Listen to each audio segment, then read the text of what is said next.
Bismillahirrahmanirrahim. Assalamualaikum warahmatullahi wabarakatuh. Waalaikumsalam warahmatullahi wabarakatuh. Kembali lagi kita di podcast Ceria. Ceria. Hari ini kita ingin sudah lama kita nggak ngobrol-ngobrol Iya tentang betul. ini. Biasanya kita di perjalanan ya ngobrol-ngobrol. Hari ini mungkin kita ingin bahas tentang apa kakak nggak? Banyak kasus dibully karena dibully. Oh, Ya. nah, kenapa tuh? Kemarin terakhir itu ada mahasiswa di fakultas apa gitu. Dia tuh nggak ditemenin sama teman-temannya, dibully karena body shaming, karena fisiknya itu kekurangan lah, difabel gitu.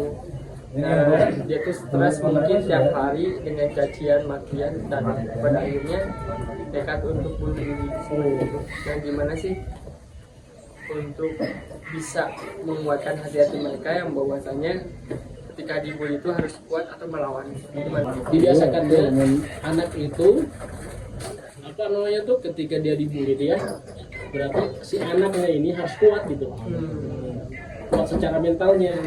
Ya, mungkin salah satunya ya kita harus dari orang tuanya. Salah satunya nih, misalkan saya dibully, nah orang tuanya harus ngatenya seperti apa? Ya harus Padahal kok harus gimana Pak? ya salah satunya harus jadi kalau saya pernah dengar dari Ustaz Firanda gitu ya. Jadi ketika anak kita dibully gitu ya, bahkan kita tuh jangan sampai apa namanya teh dia sedih gitu ya. Tetapi memang kita harus menguatkan dia gitu, menguatkannya ya ini harus seperti ini. Bahkan mungkin kan sekarang apa namanya kan kita nggak tahu ya kalau sudah di luar gitu. Kalau sudah di luar, sebenarnya kan mungkin pukul gitu atau apa gitu. Iya gitu. Makanya mungkin yang pertama gitu ya, yang pertama mungkin si hatinya mungkin anak kita gitu ya, harus sering dibiasakan bahwa kalau ada yang bully dia gitu ya, bullying dia gitu seperti itu, berarti harus dipahamkan, jangan sampai bahasanya itu harus melawan gitu ya, harus melawan.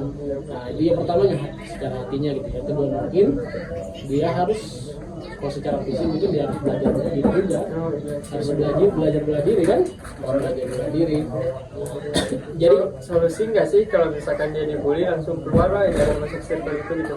Oh iya. Kadang kan sekarang di sekolah itu nggak harus ke fakultas ataupun misalkan sekarang banyak bimbel, banyak les kayak gitu nanti.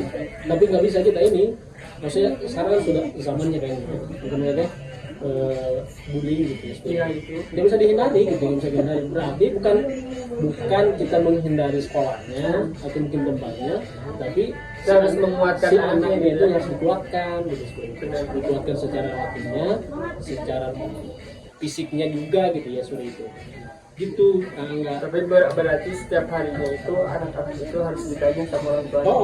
Harus dekat juga, Harus dekat juga kan, jangan sampai kan kebanyakan tuh yang sering dibully dan stres gitu ya. broken home ya. Di broken home mungkin jauh dari orang tuanya, anaknya aja mungkin jarang ditanyakan gitu ya.